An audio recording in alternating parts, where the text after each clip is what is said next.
How successful people think. आज हम इल्म की बातें में क्रिएटिविटी किलर्स पे बात कर रहे हैं।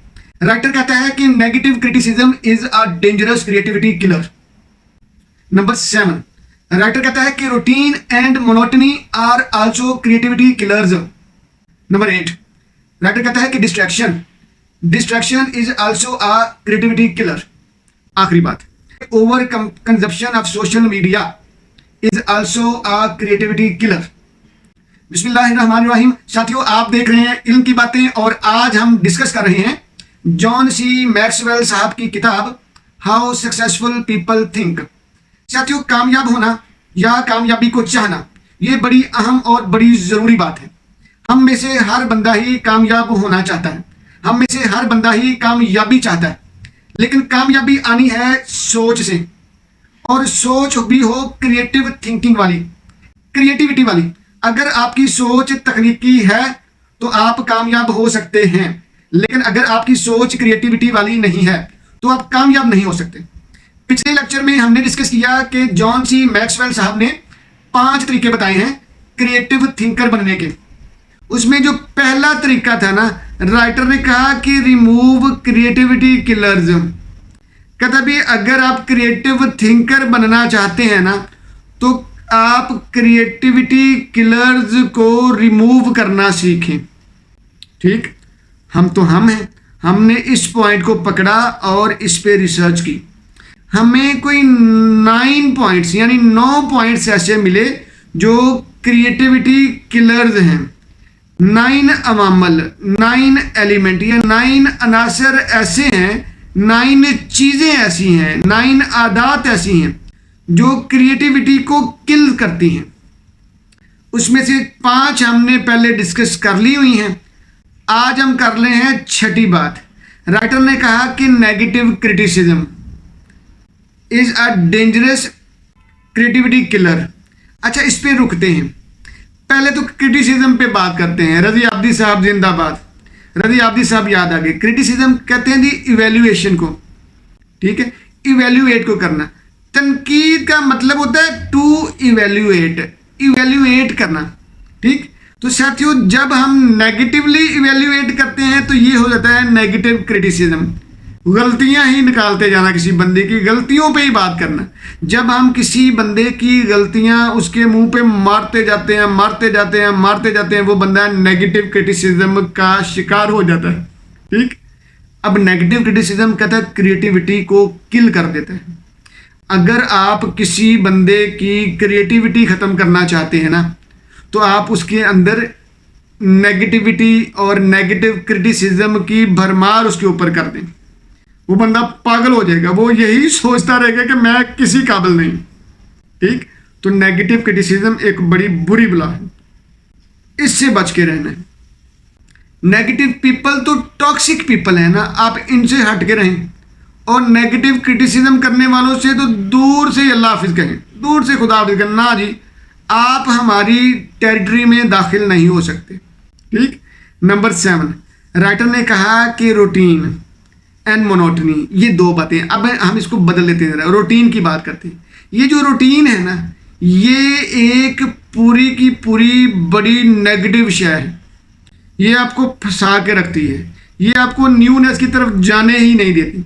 मैं एक मरतबा सोच रहा था तो मैंने सोचा कि बाबा की उम्र होगी ना, बाबा की जब 60+ हो गए हैं, माशाल्लाह, अल्लाह उनके ऊपर फजल फरमाए रखे, बहुत कमाल है। तो मैंने कहा कि ज़िंदगी में कभी उन्होंने अपने एक छोटे से एरिए के अलावा यानी जॉब और इस एरिए के अलावा कभी भी आउट ऑफ सिटी नहीं गए, वेकेशंस पे या टूर वगैरह पे कभी नहीं गए। ठीक, मुझे नहीं याद पड़ता कभी गए। तो मैंने कहा, मुझे तो हॉल उठना शुरू हो गया ना। मैंने कहा हाय हाय, हमारी जो है ज़रूरतें, हमारी ख्वाहिशें पूरी करते करते इस 8, 10, 15, 20 किलोमीटर के दरमियान उन्होंने अपनी ज़िंदगी के 45 से 50 साल गुजार दिए। ठीक, तो मैंने कहा हाय हाय यार, ये तो बड़ी ज़्यादती है एक बंदे के साथ। तो साथियों, आप भी अपनी पेरेंट्स को देखें। ठीक, ये जो रूटीन है ना, ये रूटीन हमें एक चेन में फंसाए रखती है। हम कोल्हू की बैल की तरह एक ही 9 से 5 में फंसे रहते हैं। ठीक, जॉब में ना रूटीन में फंसे रहते हैं। इसलिए जब रूटीन की जंजीर को तोड़ेंगे आप आउट ऑफ द बॉक्स जाएंगे और आप क्रिएटिविटी का मुजाहरा करेंगे। तो इसलिए रूटीन को तोड़ें। और रूटीन के बाद आ जाती है मोनोटनी, यानी मोनोटनी आपको यकसानियत, बोरियत की तरफ ले जाती है। बंदा एक से काम कर करके भद्दा हो जाता है। ठीक, मैं एक साइकियाट्रिस्ट से मिला, बड़ा मिलते रहते हैं, मौका मिला है उससे पहली मरतबा बात करने का। मैंने देखा कि वो अपनी कभी गोटी बीएड रखी हुई है, कभी मस्टिश रख लेनी, कभी दाढ़ी बड़ी कर लेनी, कभी छोटी कर लेनी, कभी क्लीन शेवन हालत में आ जाना। मैंने फिर बाद में जब पढ़ा ना, मैंने कहा किताबें सेल्फ हेल्प की पढ़ी, मैंने कहा बिल्कुल ठीक है। बंदा अपने आप को मोनोटनी में नहीं रखता, बोरियत ज़्यादा माहौल में नहीं रखता। एक जैसी शक्लें देख देख के बंदा तंग आ जाता ना, अपनी ही शक्ल एक जैसी रूटीन में देख के ना। तो ये बड़ी जरूरी बात है। जब आप अपनी आदतें बदलते हैं, अपनी रूटीन को बदलते हैं, अपने रास्ते बदलते हैं, अपने अंदाज बदलते हैं, अपने अतवार बदलते हैं, अपनी चीज़ें बदलते हैं, तब आप मोनोटनी से हट जाते हैं, उससे एहतराज करते हैं, उसको छोड़ देते हैं, तब आप क्रिएटिविटी की तरफ जाते हैं। तो इसलिए साथी अपनी रूटीन की जो चीज़ें हैं उनको तोड़ दें, उनको रूटीन को ज़रा एक दो दिन के लिए ब्रेक करके देखें, फैमिली को टाइम दें, दोस्तों को टाइम दें, अपने आप को टाइम दें, हल्ला गुल्ला करें, मस्त रहें, मज़ा आएगा आपको, आपके अंदर क्रिएटिविटी आएगी। ठीक, इसी तरह डिस्ट्रैक्शन सबसे बुरी बला मैं समझता हूँ।